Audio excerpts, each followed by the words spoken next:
রাজধানীর উত্তরার milestone school and কলেজে বাংলাদেশ বিমান বাহিনীর একটি প্রশিক্ষণ বিমান বিধ্বস্তের ঘটনায় স্কুলটির শিক্ষিকা মেহেরিন চৌধুরীর দৃঢ় উপস্থিতি ও দ্রুত সিদ্ধান্তে প্রায় নিশ্চিত মৃত্যুর হাত থেকে রক্ষা পেয়েছেন অন্তত ২০ জন শিক্ষার্থী। তবে শেষ পর্যন্ত তিনি নিজেই আর বেঁচে ফিরতে পারলেন না। ৪৬ বছর বয়সী মেহেরিন জাতীয় বার্ন অ্যান্ড প্লাস্টিক সার্জারি ইনস্টিটিউটে চিকিৎসাধীন অবস্থায় মারা গেছেন।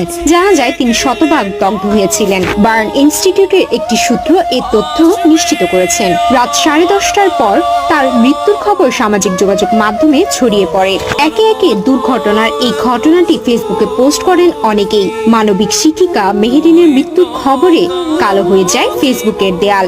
তবে হাসপাতাল কর্তৃপক্ষ এ ব্যাপারে